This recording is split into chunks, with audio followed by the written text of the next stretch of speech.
जय हिंद दोस्तों। आज हम लोग क्लास 10th का भूगोल में एक चैप्टर है जिसका नाम है भारत के संसाधन एवं उपयोग।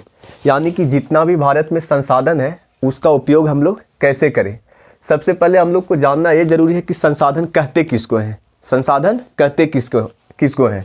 तो संसार की वे सारी वस्तुएं जिसे हम अपने जीवन में आवश्यकता के रूप में क्या करते हैं, उपयोग करते हैं, उसको क्या बोलते हैं, संसाधन। क्या बोलते हैं, संसाधन। संसार की वे सारी वस्तुएं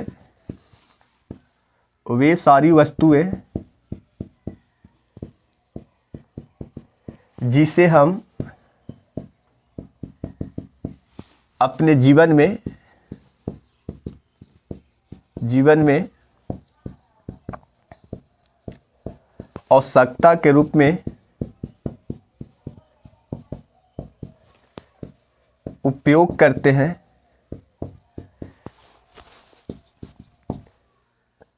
उसे संसाधन कहते हैं।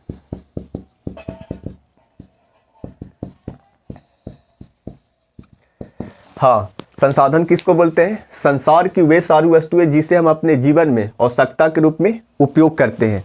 हाँ, जैसे कहने का मतलब है कि एग्जाम्पल में अगर हम लोग देखें तो जैसे हो गया सूर्य का प्रकाश, हवा, पानी, धातु,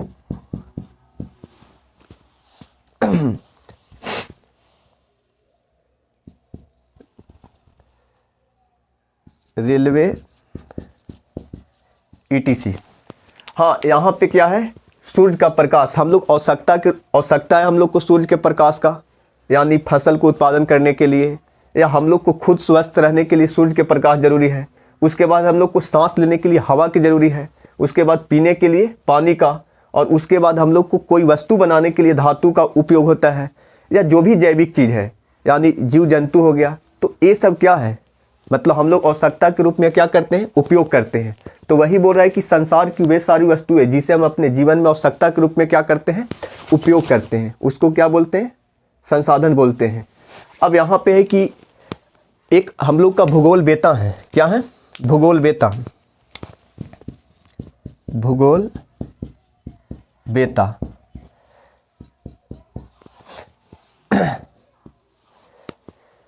भूगोल बेता है जिनका कहना है कि संसाधन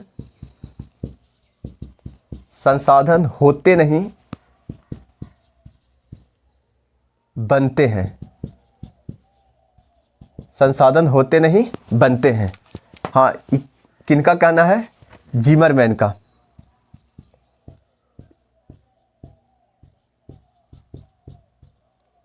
हाँ, एक भूगोल बेता, उनका क्या कहना है कि संसाधन होते नहीं बनते हैं। हाँ, बात सही है। आज की दुनिया में अधिकतर जो संसाधन का निर्माण हुआ है वो बनाया गया है। जैसे अभी हम लोग रेलवे की बात कर रहे थे, उसके बाद यहाँ पे एरोप्लेन हो गया, उसके बाद आज की डेट में इतना जो सड़क बन रहा है, उसके बाद जो पानी में इतना जहाज चलता है।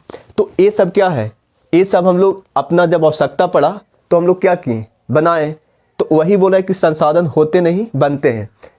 जैसे जैसे हम लोग को उपयोग बढ़ेगा या उपयोग पड़ेगा तो उसी हिसाब से हम लोग संसाधन का कार्य करते हैं, विकास करते हैं। तो वही बोला है कि संसाधन होते नहीं बनते हैं। ये किनका कथन है, जिमरमैन का। उसके बाद यहाँ पे क्या था कि भारत के संसाधन एवं उपयोग। हाँ, मेन टॉपिक हम लोग का ये है कि हम लोग का जो भारत में संसाधन है उसका उपयोग कैसे करना है। हाँ, मेन टॉपिक क्या है, संसाधन उपयोग कैसे करना है। तो हम लोग का एक है कि संसाधन का महत्व। संसाधन का महत्व। हाँ, मेन टॉपिक हम लोग का ये है कि संसाधन का हमारे जीवन में महत्व क्या है। तो अगर हम लोग सूर्य के प्रकाश के बारे में बात करें, हवा का बात करें, पानी का बात करें, धातु का बात करें, ये सब क्या है, संसाधन है। अब इसका महत्व हमारे जीवन में क्या है, ये हम लोग से बेहतर कोई नहीं जान सकता है, और ख़ास करके मानव से बेहतर कोई नहीं जान सकता है, क्योंकि मानव सबसे विवेकशील प्राणी है। तो सूर्य के प्रकाश का उपयोग, हवा का उपयोग, पानी का उपयोग, धातु का उपयोग हम लोग से बेहतर कोई नहीं जान सकता है। तो वही हम लोग के जीवन में अगर हम लोग स्वस्थ रहने के लिए सूर्य का प्रकाश चाहिए, फसल को उत्पादन करने के लिए सूर्य का प्रकाश चाहिए, उसके बाद हम लोग को सांस लेने के लिए हवा ज़रूरी है। अगर एक पल भी हवा रुक जाएगा तो सभी सजीव का मतलब मृत हो जाएगा, यानी उनका भी सांस मैंने उनका पूरी तरह से धरती पर से सफाया हो जाएगा। अगर पानी की बात करें तो हम लोग को दैनिक जीवन में सुबह से शाम तक पानी का कितना यूज है ये हम लोग से बेहतर कोई नहीं जानता है। अगर धातु की बात करें तो आज जितना भी आधुनिक युग में जितना भी चीज़ का उपयोग हो रहा है, चाहे हम रेलवे की बात कर लें, चाहे हम एरोप्लेन का बात कर लें, चाहे फिर हवाई, उसके बाद जल में चलने वाला जहाज़ के बारे में बात कर लें, चाहे जो भी संसाधन इलेक्ट्रिक जितना भी स्मार्टफोन है, टीवी है, एलसीडी है, चाहे जो भी बात कर लें, धातु का कितना यूज है। तो वही है, हमारे जीवन में संसाधन का महत्व बहुत ज़्यादा है। हाँ, मतलब जितना भी प्राकृतिक संसाधन है उसका महत्व हमारे जीवन में खास करके बहुत ज़्यादा है। इसके बारे में हम लोग बहुत अच्छे से जानते हैं। तो वही बोल रहा है कि संसाधन का महत्व है। अब हम लोग जानेंगे कि संसाधन को वर्गीकरण किस आधार पे किया गया है।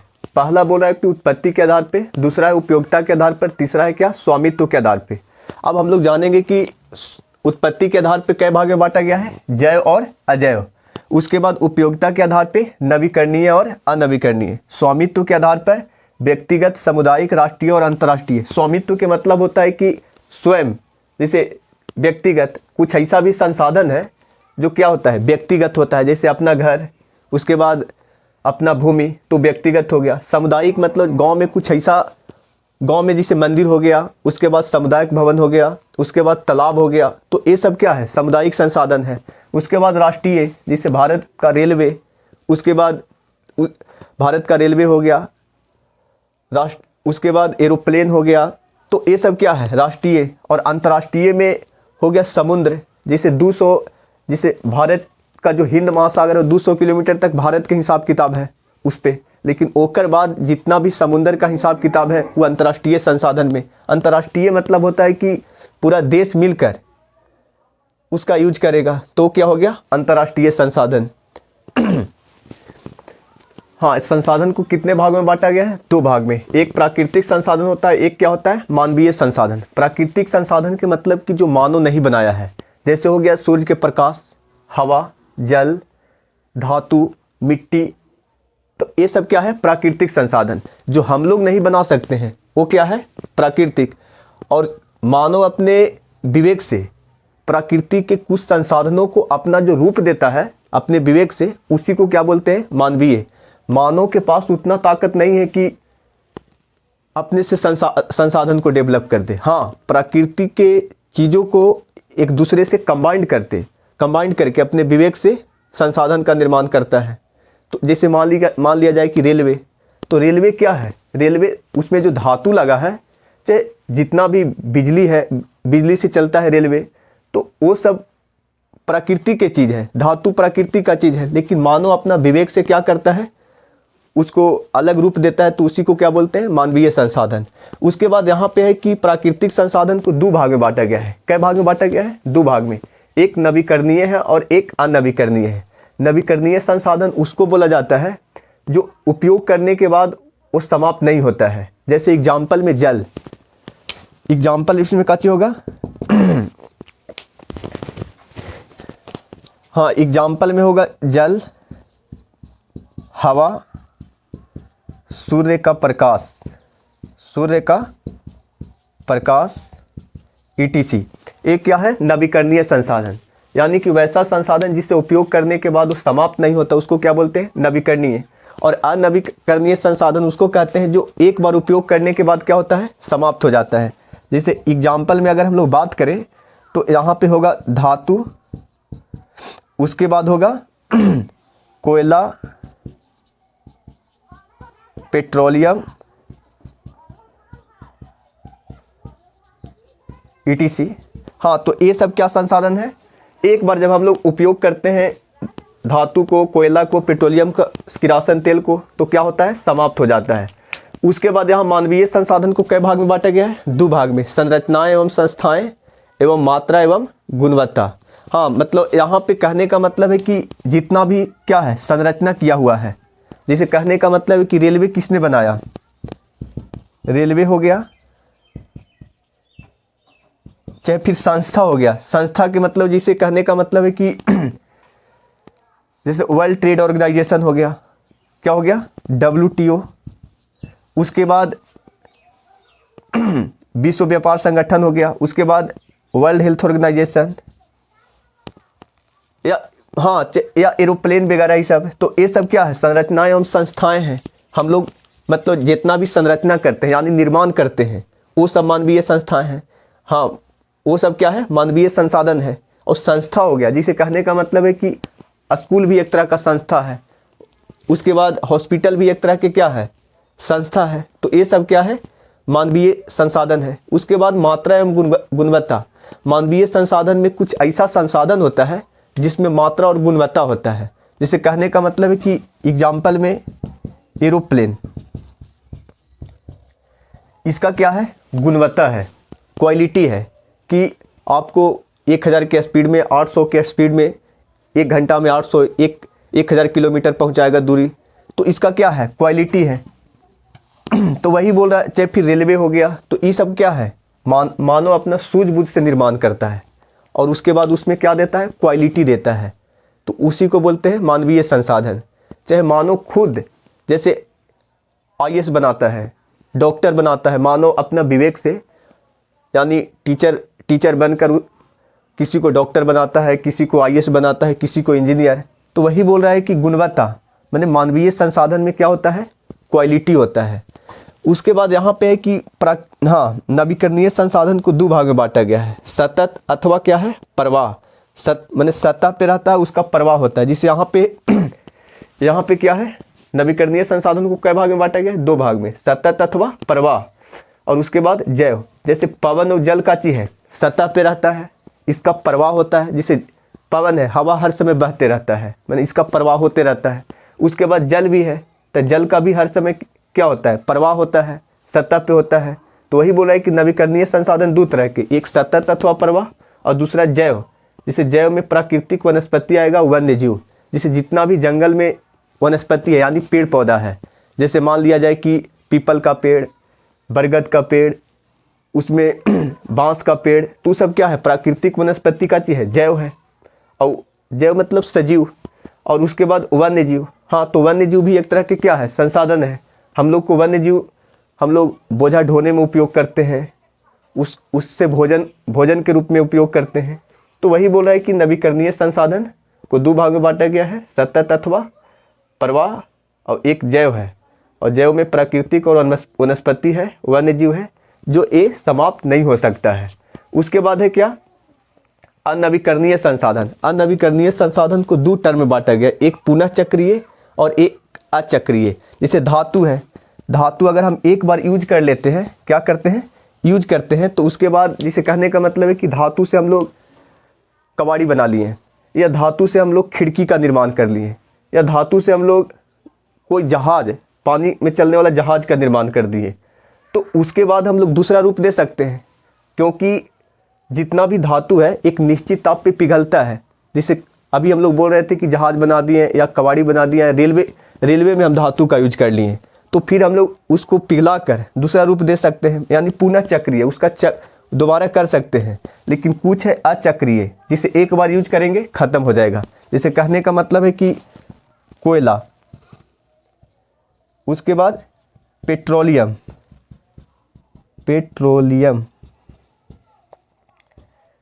किरासन तेल, ETC, ये सब क्या है, अचक्रीय है। एक बार हम लोग जब यूज करते हैं तो एक क्या होता है, खत्म हो जाता है। और यहाँ पे एक क्या है, पुनः चक्रीय। जैसे धातु में हो गया तांबा,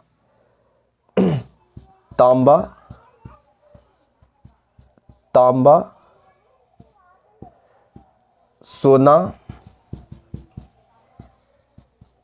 चांदी, ETC। तो ये सब क्या है, हम लोग पुनः इसका क्या कर सकते हैं, यूज कर सकते हैं। तो इसीलिए इसको क्या बोला गया है, पुनः चक्रीय संसाधन। माने हम लोग दोबारा इसको यूज कर सकते हैं। तांबा का अगर कोई वस्तु बना दी है तो फिर उसको हम लोग पिघला कर दूसरा चीज़ बना देंगे। उसके बाद सोना है तो सोना का भी हम लोग दूसरा रूप दे सकते हैं।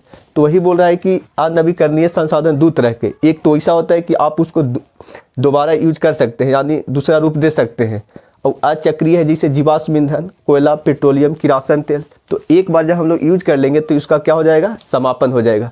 तो हम लोग क्या इस तरह से पढ़ लिए, संसाधन को दो टर्म में, एक प्राकृतिक, दूसरा मानवीय। प्राकृतिक संसाधन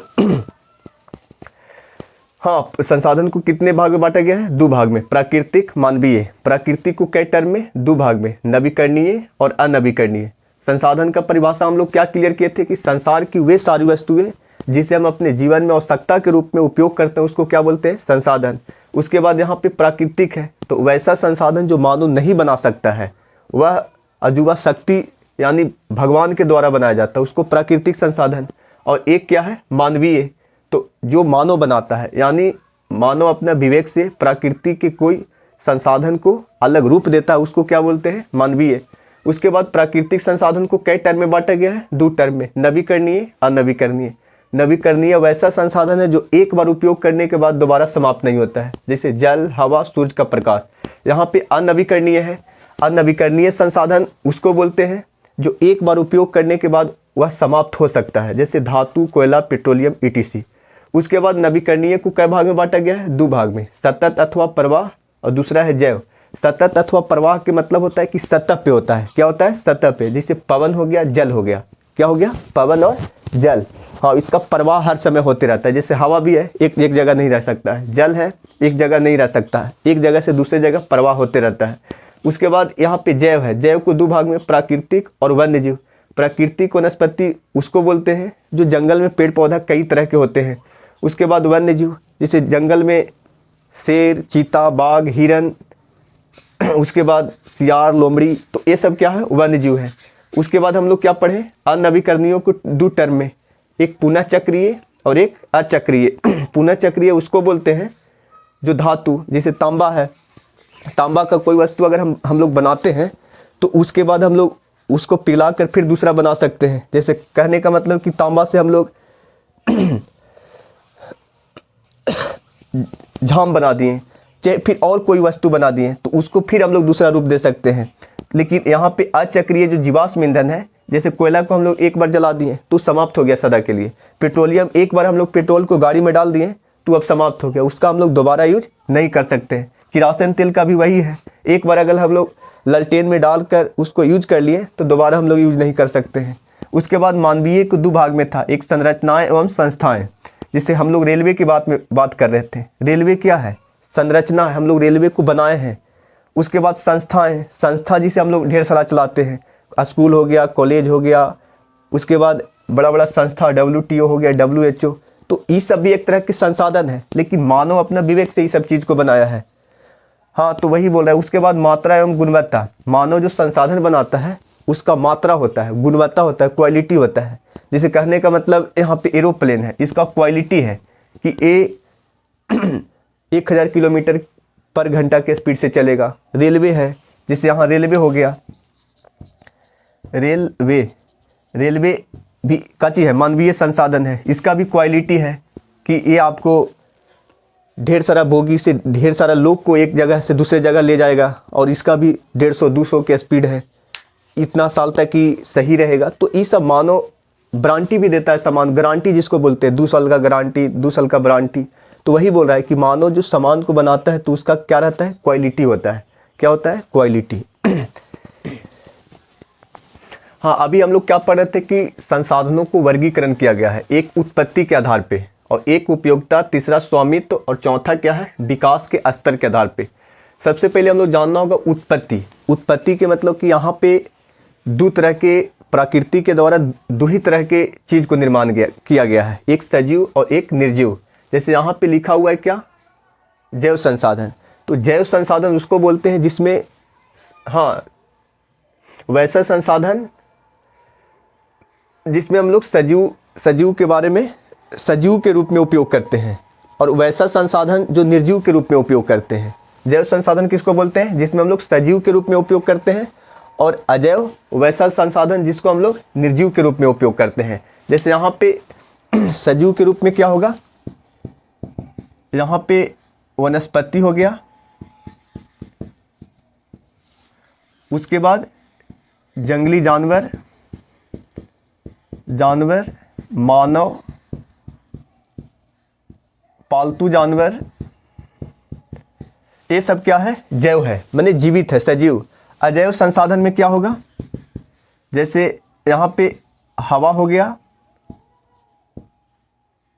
उसके बाद जल हो गया, सूर्य का प्रकाश हो गया। तो ये सब क्या है? अजैव है, माने यानी निर्जीव है। तो एक उत्पत्ति के आधार पे सजीव और निर्जीव, यानी सजीव के हिसाब से जैव संसाधन, निर्जीव के हिसाब से अजैव संसाधन। अब है उपयोगिता के आधार पे संसाधन को दो टर्म में बांटा गया है, एक है नवीकरणीय और एक है अनवीकरणीय। अभी हम लोग पढ़े थे कि नवीकरणीय संसाधन उस संसाधन को बोलते हैं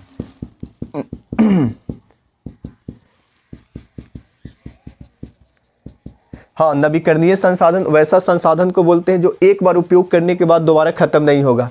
जैसे यहाँ पे क्या हो गया? यहाँ पे हवा हो गया, जल हो गया, सूर्य का प्रकाश हो गया। तो ये सब क्या है? ETC। ये सब क्या है? नवीकरणीय संसाधन है। अनवीकरणीय में हम लोग क्या पढ़े थे कि एक बार यूज करने के बाद, यह उपयोगिता के आधार पे, मैंने उपयोग करने के आधार पे। तो अनवीकरणीय में क्या होगा? अनवीकरणीय में होगा यहाँ पे कोयला हो गया, पेट्रोलियम, उसके बाद किरासन तेल और धातु।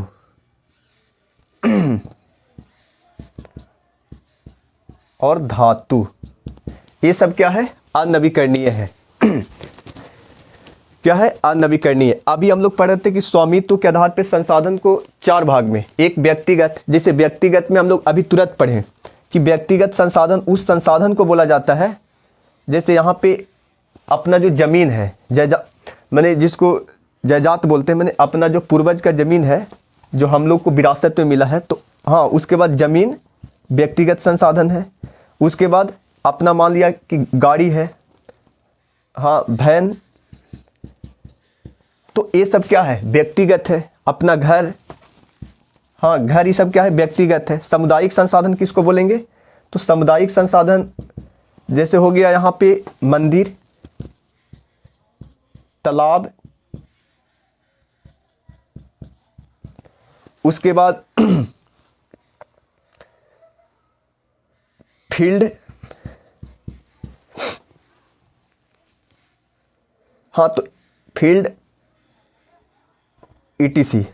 ये सब क्या है? सामुदायिक है। जैसे गांव का मंदिर, तालाब, जो गांव का ग्राउंड है, उसके बाद पंचायत भवन है, सामुदायिक भवन है, तो ये सब क्या है? सामुदायिक है। उसके बाद राष्ट्रीय, जैसे राष्ट्रीय संसाधन किसको बोलेंगे? राष्ट्रीय में आएगा रेलवे, एयरपोर्ट,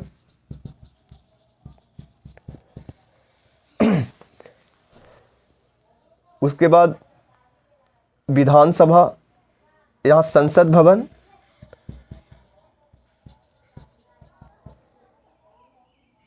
ETC। ये सब क्या है? राष्ट्रीय संसाधन, उस पर पूरा राष्ट्र का हक है। व्यक्तिगत मतलब खुद का, सामुदायिक मतलब पूरा समूह का, मतलब गांव का समूह हो, शहर का समूह हो। तो वही बोल रहा है कि स्वामित्व के आधार पर, मैंने उपयोग, मैंने जब हम लोग स्वयं के रूप में उपयोग करते हैं तो एक व्यक्तिगत होता है, सामुदायिक होता है, एक राष्ट्रीय और एक क्या होता है? अंतर्राष्ट्रीय। अंतर्राष्ट्रीय संसाधन उसको बोलते हैं, जैसे समुद्र हो गया 200 किलोमीटर के बाद, जिसे मान लिया जाए कि भारत के जो दक्षिण में हिंद महासागर है, उसका 200 किलोमीटर का हिसाब भारत के पास है, लेकिन ओकर अलावे उस संसाधन पे उस देश का हक है, जो देश गरीब है या पूरा देश उसको मिल के यूज करेगा। तो वही है काची? अंतर्राष्ट्रीय संसाधन। यानी कि 200 किलोमीटर के बाद, 200 किलोमीटर के बाद हम लोग जो समुद्र का यूज करते हैं तो वो अंतर्राष्ट्रीय है। अब यहाँ पे है विकास के स्तर के आधार पे संसाधन को चार भाग में बांटा गया है। एक है संभावी संसाधन, एक है विकसित, एक है भंडार, एक है संचित कोष संसाधन। क्या है? विकास के स्तर के आधार पे संसाधन को कई टर्म में बांटा गया है, संभावी, विकसित, भंडार, संचित कोष संसाधन। हाँ, हम लोग का एक क्या बच गया? विकास के स्तर के आधार पे एक संभावी है, विकसित है, भंडार है और संचित कोष है। संभावी नाम से ही पता चल रहा है, संभावना, मतलब वैसा संसाधन जहाँ पे हम लोग का मिलने का क्या है? संभावना है। जैसे हिमालय के क्षेत्र में कुछ खनिज है, जैसे हिमालय के तराई में क्या चीज़ है, हिमालय के तराई में, हिमालय के तराई में कुछ खनिज का संभावना है। उसके बाद राजस्थान और गुजरात में, हाँ राजस्थान और गुजरात में वहाँ पे धूप का मात्रा बहुत ज़्यादा है, तो वहाँ से भी हम लोग बिजली बना सकते हैं। तो जहाँ पे संभावना है उस संसाधन को हम लोग क्या बोलते हैं, संभावी संसाधन। एक है विकसित संसाधन। विकसित संसाधन उसको बोलते हैं जिसका मात्रा और गुणवत्ता तय हो चुका है, कि इसका क्वालिटी है, तो वो क्या है, पहले से ही क्या है, विकसित है। एक में मात्रा और गुणवत्ता तय रहता है, मात्रा और गुणवत्ता। उसके बाद है भंडार संसाधन। भंडार संसाधन उसको बोलते हैं जो वहाँ पे मतलब बहुत भारी मात्रा में है, लेकिन तकनीकी अभाव के चलते हम लोग उसका क्या करते हैं, हाँ उसका उपयोग नहीं कर पाते हैं उसको।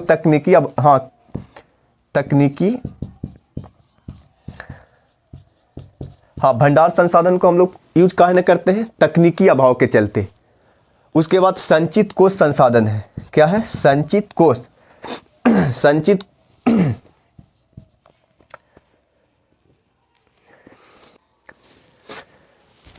हाँ, यहाँ पे एक क्या है, संचित कोष संसाधन। संचित कोष संसाधन किसको बोलते हैं, जैसे इसमें आएगा, जैसे वन हो गया और नदी समुंदर, हाँ वन और नदी, यहाँ पे क्या चीज़ है, संचित कोष संसाधन। मैंने यहाँ पे हम लोग कुछ पैसा खर्च करके इस सब का यूज कर सकते हैं। जैसे वन हो गया, नदी हो गया, नदी से हम लोग बांध बना के वहाँ से बिजली उत्पादन कर सकते हैं। तो ये सब संचित कोष है, मैंने थोड़ा बहुत पैसा से हम लोग इस संसाधन का क्या कर सकते हैं, हाँ यूज कर सकते हैं। तो वही बोल रहा है कि विकास के स्तर के आधार पे, अगर देश को विकास करना है तो विकास के स्तर के आधार पे जितना भी संसाधन है वो हमारे लिए क्या है, यूजफुल है। इस तरह से आज हम लोग इस चैप्टर को ख़त्म कर लिए। आगे हम लोग अगला टॉपिक अगले क्लास में पढ़ेंगे। धन्यवाद।